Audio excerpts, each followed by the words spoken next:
മലബാറിലെ വടക്കൻ ജില്ലകളിലെ +1 പ്രവേശനവുമായി ബന്ധപ്പെട്ട പ്രതിസന്ധി കഴിഞ്ഞ വർഷങ്ങളെക്കാൾ അതിരൂക്ഷമായ ഘട്ടത്തിലേക്ക് ഇപ്പോൾ എത്തിയിരിക്കുന്നു. മറ്റന്നാൾ, അതായത് 24-ാം തീയതി +1 ക്ലാസുകൾ തുടങ്ങുകയാണ്. ഇപ്പോഴും 10,000-കണക്കിന് കുട്ടികൾ എന്ന് വെച്ചാൽ അതിൽ മുഴുവൻ A+ കിട്ടിയവരും 10ഉം 9ഉം 8ഉം A+ കിട്ടിയവരൊക്കെ ഇപ്പോഴും അവർ ഉദ്ദേശിച്ച അല്ലെങ്കിൽ അവർ ഉദ്ദേശിക്കുന്ന സീറ്റ് കിട്ടാതെ പുറത്തിരിക്കുന്ന ഒരു ഘട്ടത്തിൽ ഇപ്പോൾ ഇന്ന് വിദ്യാഭ്യാസ മന്ത്രി ഒരു കണക്ക് പുറത്തുവിട്ടിരിക്കുന്നു. എന്ന് വെച്ചാൽ ആകെ മലപ്പുറം ജില്ലയിൽ ഇനി സീറ്റ് കിട്ടാതെ ബാക്കിയുള്ളത് 2,900-ൽ പരം കുട്ടികൾ മാത്രമേ ഉള്ളൂ. അതിന് 2 അലോട്ട്മെൻറ്റ് കൂടി ബാക്കിയുണ്ട് എന്ന് വിദ്യാഭ്യാസ മന്ത്രി പറയുകയാണ്. പക്ഷേ അത് ആക്ച്വൽ കണക്കല്ല എന്ന് പ്രതിപക്ഷ വിദ്യാർത്ഥി സംഘടനകളൊക്കെ അതിനുശേഷം പ്രതികരിക്കുകയും ചെയ്തിരിക്കുന്നു. അപ്പോൾ ഇങ്ങനെ ഒരു കള്ളക്കണക്കുണ്ടാക്കി എന്തിനാണ് മുഖം രക്ഷിക്കുന്നത് സർക്കാർ? അത് എത്ര കണ്ട് വിലപ്പോവും എന്നുള്ള വിഷയം കൂടി നമ്മൾ സംസാരിക്കുകയാണ്. ദാവൂദ് സാഹിബ്, എങ്ങനെ അതായത് ഈ കള്ളക്കണക്കെന്ന് പറയുമ്പോൾ ഇപ്പോൾ അസ്ലമിൻ്റെ സ്റ്റോറിയിൽ തന്നെ കൃത്യമായി പറയുന്നുണ്ട്. അതായത് ഒരു കണക്കുണ്ടാക്കണമെങ്കിൽ ആ ഒരു കണക്കിൽ ഉൾക്കൊള്ളിക്കാവുന്ന സംഗതികളൊക്കെ കൂട്ടിയിട്ട്, പക്ഷേ ആളുകൾക്ക് പ്രത്യക്ഷത്തിൽ ഇത് ശരിയാണെന്ന് തോന്നുകയും ചെയ്യുന്നവരുണ്ട്. പക്ഷേ അതുകൊണ്ട് മാത്രം ഈ പ്രതിസന്ധിക്ക് പരിഹാരം കാണുവാൻ കഴിയുമോ? അല്ല, പ്രത്യക്ഷത്തിൽ ശരിയാണെന്ന് തോന്നുകയില്ല. ഈ വിദ്യാഭ്യാസ മന്ത്രി എന്താ ചെയ്യുന്നത് വെച്ചാൽ, അവിടുത്തെ ഉദ്യോഗസ്ഥർ എഴുതി കൊടുക്കുന്ന കുറേ കടലാസുകൾ ആയിട്ട് പത്രസമ്മേളനത്തിൽ വന്നിട്ട് അത് ആളുകൾക്ക് മര്യാദയ്ക്ക് മനസ്സിലാകാനും പറ്റാത്ത രീതിയിൽ അത് വായിക്കുക എന്നുള്ളതാണ്. അദ്ദേഹത്തിന് ഇതെന്താണെന്നുള്ള ഒരു ചുക്കും അറിയില്ല. നേരത്തെ അദ്ദേഹം പറഞ്ഞുകൊണ്ടിരുന്ന ഈ പറയുന്ന പ്രശ്നം ഉന്നയിക്കുമ്പോൾ അദ്ദേഹം ഡിഫെൻഡ് ചെയ്യുന്ന എങ്ങനെയറിയോ, മൊത്തം സംസ്ഥാനത്തെ SSLC പാസ്സായ വിദ്യാർത്ഥികളുടെ കണക്കും സംസ്ഥാനത്ത് അവൈലബിൾ ആയിട്ടുള്ള +1 VHSC പോളിടെക്നിക് ഇതിൻ്റെയൊക്കെ സീറ്റുകളുടെ കണക്കും വെച്ചിട്ട് ആണ് അദ്ദേഹം പ്രതിരോധിച്ചുകൊണ്ടിരുന്നത്. അങ്ങനെ ചെയ്തത് ശരിയാണ്. ഈ മലബാറിലെ ആളുകൾ ഉന്നയിക്കുന്ന പ്രശ്നം തന്നെ എന്താണ്? ഇവിടെ സീറ്റില്ല, അപ്പുറത്ത് സീറ്റ് കൂടുതലാണ്. അപ്പുറത്ത് സീറ്റ് കൂടുതലായ കുറഞ്ഞതോ എന്നുള്ളത് മലബാറിലെ പ്രശ്നമല്ല. പക്ഷേ കേരളത്തിൻ്റെ ഒരു ഭാഗത്ത് സീറ്റുകൾ വാക്കൻ്റായി കിടക്കുന്നു. ഇവിടെ ആവശ്യത്തിന് ഫുൾ A+ കിട്ടിയ കുട്ടികൾക്ക് പോലും അഡ്മിഷൻ ലഭിക്കുന്നില്ല. ഇതൊരു വസ്തുതയാണ്. ഇതിനെ മറികടക്കാൻ വേണ്ടിയിട്ട് ഈ പറയുന്ന ITI +2 VHSC ഹയർ സെക്കൻഡറി ഇതിൻ്റെ മുഴുവൻ സംസ്ഥാനത്തുള്ള മൊത്തം സീറ്റുകളുടെ എണ്ണവും SSLC പാസ്സായവരുടെ എണ്ണവും വെച്ചിട്ടാണ് ഇദ്ദേഹം ഡിഫെൻഡ് ചെയ്യാൻ നോക്കിയിരുന്നത് ഇത്രയും ദിവസം. ഇന്നാണ് ഈ സൈഫ് പറഞ്ഞവർ വേറെ പുതിയ കണക്കുകൾ, വിചിത്ര കണക്കുകളായിട്ട് വന്നിരിക്കുന്നത്. ഇത് കണക്ക് പറഞ്ഞുകൊണ്ടിരുന്നൊരു കാര്യമില്ല. ഇതൊരു വസ്തുതയാണ്. ഇത് വസ്തുതയാണെന്ന് ഈ മന്ത്രിയുടെ തന്നെ കൂടെയുള്ള SFIക്കാരും ഇന്നലെ സമ്മതിച്ചു. SFIയുടെ അഖിലേന്ത്യാ പ്രസിഡന്റ് ഇന്നലെ മലപ്പുറത്ത് വാർത്താ സമ്മേളനത്തിൽ പറഞ്ഞു, ഗുരുതര സാഹചര്യമാണ്, ഞങ്ങൾ മന്ത്രിക്ക് നിവേദനം കൊടുത്തിട്ടുണ്ട് എന്ന് അദ്ദേഹം പറയുകയുണ്ടായല്ലോ. അപ്പോൾ ഇത് കഴിഞ്ഞ ദിവസം എൻ്റെ അടുത്തൊരു രക്ഷിതാവ് വന്നു മലപ്പുറത്തു നിന്നുള്ള. അദ്ദേഹത്തിൻ്റെ മകൾ ഫുൾ A+ ആണ്.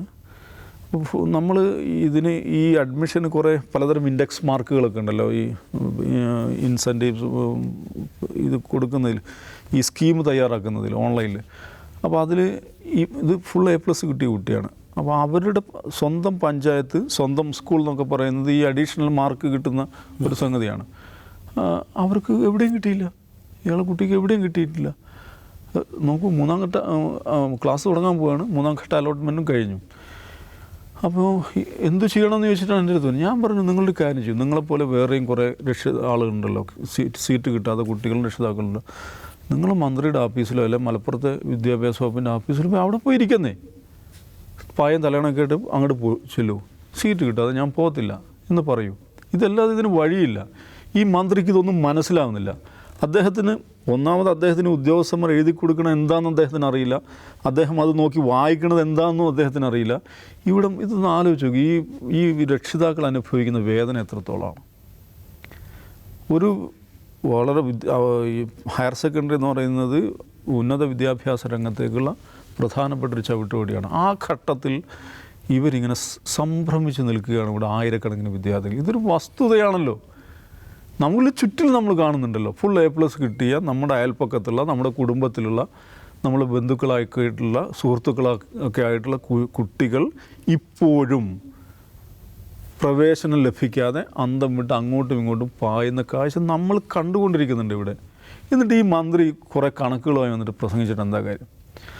ഇത് ഈ പ്രശ്നം എന്താണെന്ന് മനസ്സിലാക്കാനോ തിരിച്ചറിയാനോ പരിഹരിക്കാനോ ഈ സർക്കാരിന് ഒരു ആത്മാർത്ഥതയുമില്ല, ഈ മന്ത്രിക്ക് ഇതേക്കുറിച്ച് ഒരു ചുക്കുമറിയില്ല, ഒരു ധാരണയുമില്ല എന്ന് തെളിയിക്കുന്നതാണ് അദ്ദേഹത്തിന് ഇന്നത്തെ ഈ പത്രസമ്മേളനം എന്ന് പറയുന്നത്. ഇനി ഒരു കാര്യം, ഞാൻ ഇന്നലെ അത് പറഞ്ഞിരുന്നു, ഇത് സർക്കാരും പാർട്ടിയും CPM തന്നെയും ഇതൊരു പ്രശ്നമാണെന്ന് അംഗീകരിച്ചെന്ന് വിചാരിക്കട്ടെ. ഇവർക്ക് വല്ലതും ചെയ്യാൻ പറ്റുമോ? ചെയ്യില്ല. അതിൻ്റെ പ്രശ്നം എന്നറിയോ, ഈ ഇലക്ഷൻ റിസൾട്ടിന് ശേഷം ഒന്നും ചെയ്യാൻ പറ്റാത്ത ഒരുതരം അസന്നിഗ്ധാവസ്ഥയിൽ ഈ സർക്കാർ എത്തിയിട്ടുണ്ട്. അപ്പോൾ മലബാറിൽ കുറച്ചധികം ബാച്ചുകൾ, ഹയർ സെക്കൻഡറി ബാച്ചുകൾ അനുവദിക്കുക എന്ന് പറയുമ്പോൾ അത് കരയോഗക്കാർക്ക് പ്രയാസമാവുമോ, വെള്ളാപ്പള്ളി നടേശന് പ്രയാസമാവുമോ എന്നൊക്കെ ആലോചിക്കുന്ന പരുവത്തിലെത്തിയിട്ടുണ്ട് ഈ സർക്കാർ. ഞാൻ പറയുന്നത്, ഈ കുഞ്ഞുങ്ങളെ നിങ്ങൾ കാണണം, സർക്കാർ ഈ കുഞ്ഞുങ്ങളെ കാണണം. മലബാറിൽ +1 ബാച്ചുകൾ അനുവദിക്കുക എന്ന് പറയുന്നത് അതെന്തോ മുസ്ലിങ്ങൾക്ക് എന്തോ പ്രീണനം ചെയ്യുകയാണ് എന്ന ധാരണയിലാണ് നിങ്ങളിത് അനുവദിക്കാത്തത്. നിങ്ങളൊരു കാര്യം ചെയ്യൂ, ഇവിടെ NSSൻ്റെ സ്കൂളുകളിൽ മാത്രം, NSSൻ്റെയും SNDPയുടെയും സ്കൂളുകളിൽ മാത്രം ബാച്ച് അനുവദിക്കും. സർക്കാർ സ്കൂളുകൾ അനുവദിക്കാൻ സർക്കാരിൻ്റെ കയ്യിൽ കാശില്ല, ഓക്കെ ഫൈൻ. NSSനും SNDP സ്കൂളുകളിലും മാത്രം ബാച്ച് അനുവദിച്ചിട്ടെങ്കിലും ഈ പ്രശ്നം പരിഹരിക്കാൻ സർക്കാർ സന്നദ്ധമാണെന്നാണ് ഞാൻ പറയുന്നത്. അജിംസി, അധിക ബാച്ചുകൾ അനുവദിക്കുന്നതിൽ എന്താണ് ഇപ്പോൾ അത്ര പ്രയാസം? ഞാനിന്ന് വി ശിവൻകുട്ടിയുടെ കണക്ക് കണ്ടിട്ട് എനിക്കൊന്നും മനസ്സിലായില്ല എന്ന് പറയാൻ കാരണം, ഇപ്പോൾ മുമ്പ് ദിവസമായി പറഞ്ഞ പോലെ മുമ്പ് സ്റ്റേറ്റിൽ മൊത്തം കണക്കെടുത്തിട്ടാണ് പറയുക. ഇത്തവണ എന്താ പറയുന്നത് വെച്ചാൽ, സ്റ്റേറ്റിൽ കണക്ക് ആദ്യം പറയും, സ്റ്റേറ്റിൽ ഇത്ര പേര് അപേക്ഷകരായുണ്ട്, ഇത്ര പേർക്ക് സീറ്റ് അനുവദിച്ചിട്ടുണ്ട്. മലപ്പുറത്ത് ഇനി ആകെ 1000-1300 പേർക്ക് സീറ്റ് കിട്ടാനുള്ളൂ. ഈ 3ാം ഘട്ട അലോട്ട്മെൻറ്റ് കഴിഞ്ഞാൽ പിന്നെ നമ്മൾ 2 ഘട്ടം കൂടി നടത്തും. പാലക്കാട് മുതൽ കണ്ണൂർ വരെയുള്ള ജില്ലകൾക്ക് വേണ്ടി 3ാമതൊരു ഘട്ടം അലോട്ട്മെൻറ്റ് നടത്തും. ഈ പറയുന്ന 4 കാര്യങ്ങളും തമ്മിൽ പരസ്പര ബന്ധിതമല്ല. അപ്പോൾ ഇത് വി ശിവൻകുട്ടിക്ക് ബുദ്ധിയില്ലാത്തതുകൊണ്ടോ അദ്ദേഹത്തിന് മനസ്സിലാവാത്തതുകൊണ്ടല്ല, അങ്ങനെ പറയാൻ പാർട്ടി തീരുമാനിച്ചിരിക്കുകയാണ്, സർക്കാർ തീരുമാനിച്ചിരിക്കുകയാണ്.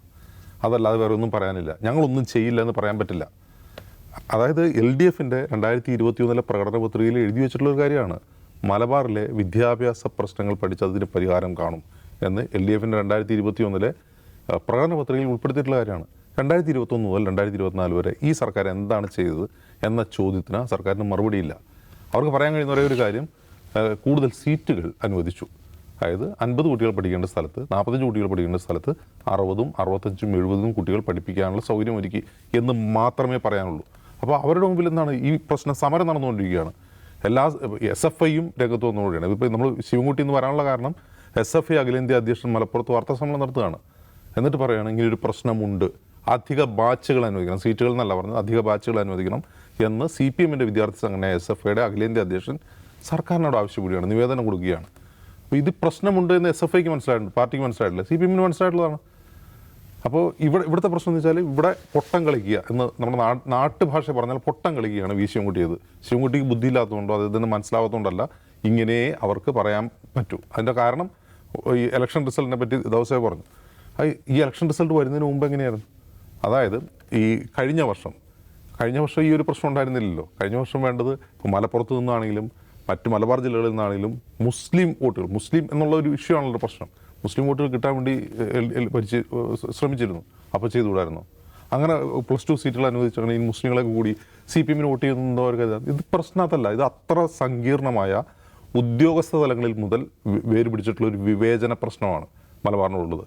ഈ മലബാർ എന്ന് പറയുമ്പോൾ പാലക്കാട് മുതൽ കാസർഗോഡ് വരെയുള്ള സ്ഥലത്ത് മുഴുവൻ എന്തോ പാകിസ്ഥാൻ വല്ലതുമാണ്, മുസ്ലിങ്ങൾ മാത്രം താമസിച്ച സ്ഥലം. അങ്ങനെയല്ലല്ലോ.